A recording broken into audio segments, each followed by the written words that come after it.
We'll start 9th chapter of 12th history. The name of the chapter is Kings and Chronicles, and in this chapter we'll read the time period of 16th and 17th century. इस chapter में हम 16th और 17th century के time period को read out करने वाले हैं, जैसा कि हमने पिछले चैप्टर में भी किया था। 16th और 17th सेंचुरी के ही टाइम पीरियड को रीड आउट किया था। उस टाइम पीरियड पर मुगलों का साम्राज्य हमारी कंट्री में था। सो इस चैप्टर में हम मुगल किंग्स और उनके क्रॉनिकल्स, उनके जो इतिहास वृत्त हैं, उनके बारे में रीड आउट करने वाले हैं।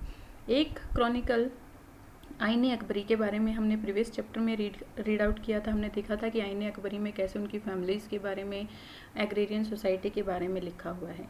इस चैप्टर में हम उनको डीपली रीड आउट करने वाले हैं कि कैसे क्रॉनिकल्स का प्रोडक्शन होता था, उनके अंदर किन किन बातों को लिखा जाता था। ये सारी की सारी चीज़ें इसमें देखने वाले हैं। ओके, चलिए स्टार्ट करते हैं। Our first point is the Mughals and their empire. Mughal और उनका एम्पायर। ये जो मुगल वर्ड है ये मंगोल से ड्राइव हुआ है। ओके, आज अगर हम इस वर्ड का यूज़ करते हैं, मुगल वर्ड को यूज़ करते हैं, तो ये एक हमें बहुत ही ग्रेट एम्पायर का एहसास दिलाता है कि हाँ, एक ये बहुत बड़ा एक्सपेंड हुआ एम्पायर था। It was the name of the rulers of the dynasty choose for themselves. It was not the name of the rulers of the dynasty choose for themselves. ये वर्ड मुगलों ने अपने लिए कभी भी चूज़ नहीं किया था, यानी कि मुगल्स अपने आप को कभी भी मुगल नहीं कहते थे। वो अपने आप को तुर्किश कहते थे और तैमूरिड्स कहते थे। तैमूर का डिसेंडेंट अपने आप को कहते थे, क्योंकि उनकी जो पैटर्नल साइड थी, उनके पिता की जो साइड थी वो तैमूरिड्स थी।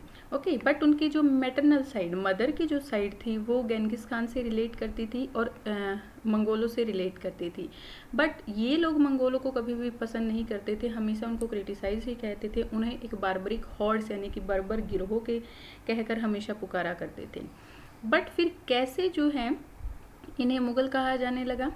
ड्यूरिंग 16th सेंचुरी जो यूरोपियन फैमिलीज थी, उन्होंने इंडियन रूलर्स को डिस्क्राइब करने के लिए मुगल वर्ड का यूज़ इन लोगों के लिए किया था, और उसके बाद से ही इस वर्ड का यूज़ किया जाने लगा।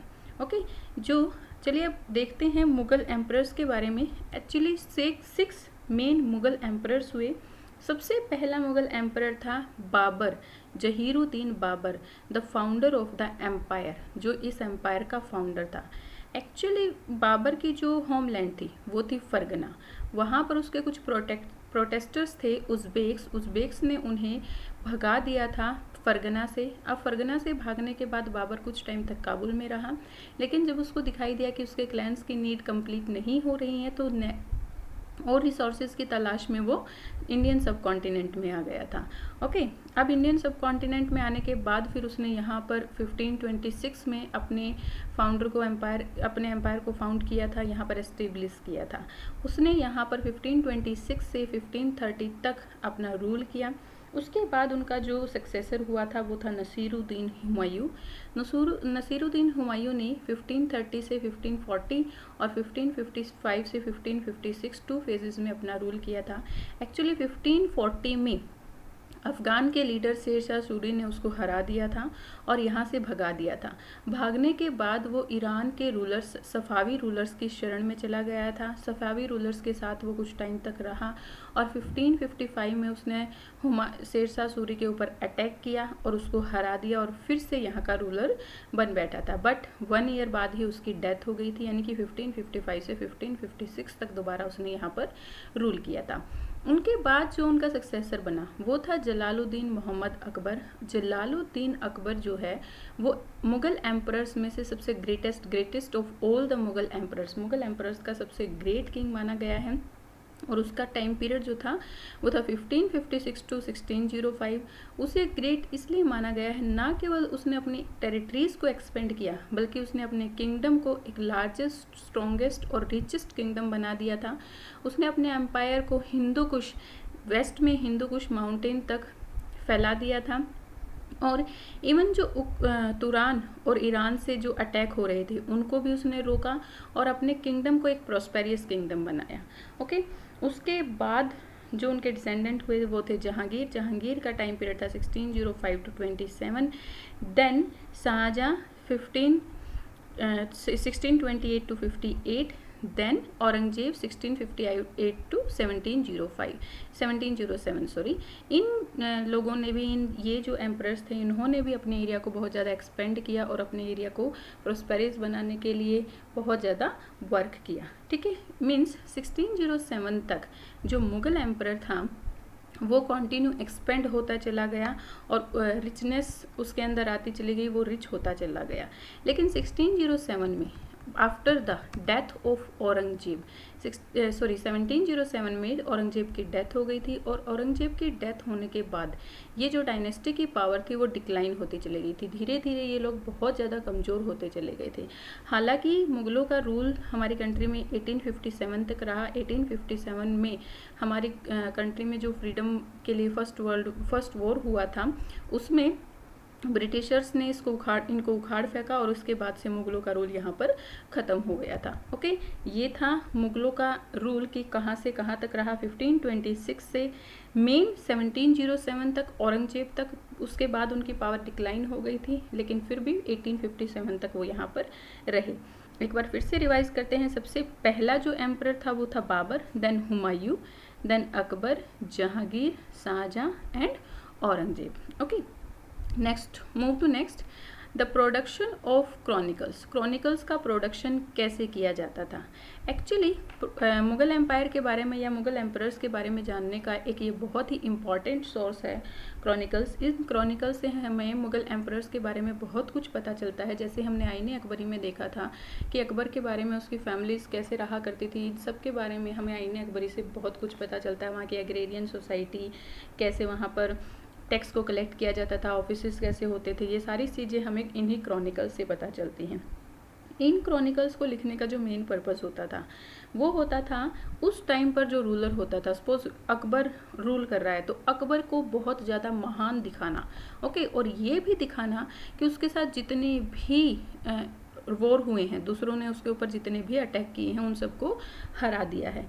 इट मीन्स वो एक रोल मॉडल की तरह अपने एम्परर को, अपने रूलर को दिखाना चाहते थे इन क्रॉनिकल्स में, ताकि आगे आने वाली जो उनकी जनरेशन है वो उनसे ये सीख सके कि पीछे के उनके रूलर्स, उनके जो एंसेस्टर्स थे उन्होंने कैसे रूल किया है और उसी के अकॉर्डिंग वो भी रूल करे। इवन इतना महान समझते थे वो अपने रूलर्स को कि इनके क्रॉनिकल्स के जो टाइटल होते थे वो भी उन्हीं के नाम पर रखे जाते थे, कि जैसे कि अकबरनामा, शाहजहांनामा, आलमगीरी नामा, ये सारे के सारे। तो ये लोग अपने रूलर्स को ही main centre of the chronicles इनका होता था। ठीक है, मेन उनको इम्पोर्टेंस देते थे। ओके, अब इनकी लैंग्वेज, कि किस लैंग्वेज का ये लोग यूज़ करते थे। फ्रॉम तुर्किश टू पर्सियन, अभी हमने पढ़ा कि ये लोग तुर्किश से थे तो ये लोग तुर्की बोलते थे, इनकी लैंग्वेज तुर्की थी। बट धीरे धीरे इनकी जो मुग़ल कोर्ट के क्रॉनिकल्स की जो लैंग्वेज हो गई थी वो पर्सियन हो गई थी। वो कैसे बनी? Under the sultans of Delhi it is flourished as the language of the court and literary writing. Persian जो है दिल्ली के सुल्तानों के अंडर जो है फ्लोरिश हो गई थी, बहुत ज़्यादा प्रॉस्पेरियस हो गई थी और बहुत ज़्यादा लोग उसका यूज़ करने लगे थे। इवन कोर्ट के हर एक काम के लिए वो लोग पर्शियन का ही यूज़ करते थे। इसके अलावा वो लोग हिंदवी को भी यूज़ करते थे। मीन्स उस टाइम पर जो हमारे कंट्री की लैंग्वेज बनी थी हिंदवी का भी वो लोग यूज़ करते थे। हिंदवी में जितने भी ईडियम्स और फ्रेजेस होते थे उन ईडियम्स और फ्रेजेस का भी वो लोग यूज़ किया करते थे। जो यहाँ की लोकल डायलेक्ट्स, लाइक राजस्थान की जो लोकल डायलेक्ट्स थी या जो दूसरी जो लोकल डायलेक्ट्स थी, उनका भी थोड़ा बहुत वो यूज़ किया करते थे। ओके, बट जो फर्स्ट रूलर था बाबर, उसने अपनी पोइट्री और उसने जो अपनी मेमोरीज़ हैं वो तुर्की में ही लिखवाई थी। धीरे धीरे अकबर ने उनको भी चेंज करवा दिया था। यहाँ पर अकबर ने जिन एरियाज़ को कॉन्कर्ड किया उन एरियाज़ के स्कॉलर्स को वो अपने कोर्ट में रखते थे, अपने कोर्ट में ही कॉर्टियर्स बना देते थे और उन्हीं कॉर्टियर्स ने उन्हें धीरे धीरे सलाह दी कि वो पर्सियन को ही अपने कोर्ट की लैंग्वेज बनाए और इसीलिए धीरे धीरे पर्सियन यहाँ पर एक्सपेंड होती चली गई थी और पर्सियन ही इनकी मेन लैंग्वेज बन गई थी। Even Akbarnama was written in Persian, but जो बाबर्स मेमोरी थी वो भी अकबर ने तुर्किश से पर्शियन में चेंज करवा दी थी। ओके, और जैसे कि जो संस्कृत टेक्स्ट थे लाइक महाभारत और रामायणा, अकबर ने ये भी ऑर्डर दिया था कि इनको भी चेंज करके वो लोग पर्शियन में ही लिखें। जो महाभारत की ट्रांसलेशन है उसको कहा जाता है रज़्मनामा। रज़्मनामा, जिसका मीनिंग होता है बुक ऑफ वॉर्स, यानी कि महाभारत पर्शियन में लिखी हुई है और उसको वो लोग क्या कहते थे, Razmnama. Okay, next one is the making of manuscripts. Manuscripts क्या होता है? मैन्युस्क्रिप्ट्स होता है हाथ से लिखी हुई बुक। एक तो एक प्रिंटेड बुक होती है जैसे आजकल आप लोग यूज़ करते हैं, बट पहले सारी की सारी बुक्स हाथ से लिखी जाती थी और हाथ से लिखी हुई बुक्स को कहा जाता है मैन्युस्क्रिप्ट्स। मुगल इंडिया में जितनी भी बुक्स थी वो सारी की सारी मैन्युस्क्रिप्ट से थी, that is they were hand written, यानी कि उनको हाथ से लिखा जाता था। जो मैन्युस्क्रिप्ट्स होती थी उनका प्रोडक्शन एक बहुत ही इंपीरियल प्लेस पर होता था और उस प्लेस को कहा जाता था किताब खाना। ऑल्दो किताब खाना can be translated as library also, यानी कि उसको लाइब्रेरी भी कहा जाता था। जैसे हमारे यहाँ लाइब्रेरी होती है कि सारी की सारी बुक्स वहीं पर होती हैं, तो उसको एक तरह की लाइब्रेरी भी हम कह सकते हैं। वहीं पर सारी की सारी मैन्युस्क्रिप्ट्स जो होती थी वहीं पर उनको रखा जाता था, सेफली रखा जाता था। जो नई मैन्युस्क्रिप्ट होती थी उनका प्रोडक्शन भी उसी किताब खाना में ही किया जाता था। Okay the creation of manuscript involve a number of people. बहुत सारे लोग जो हैं इस मैन्युस्क्रिप्ट के क्रिएशन में लगे रहते थे। सबसे पहले तो कौन होते थे? Paper makers. पेपर मेकर्स क्या करते थे? फॉजल से पेपर बनाते थे मैन्युस्क्रिप्ट्स के लिए। Then scribes and calligraphers. Scribes और कैलीग्राफर्स का काम होता था लिखने का। देन गाइल्डर्स क्या करते थे? उन पेजेस को इल्यूमिनेट, यानी उन्हें बिल्कुल क्लीन कर देते थे।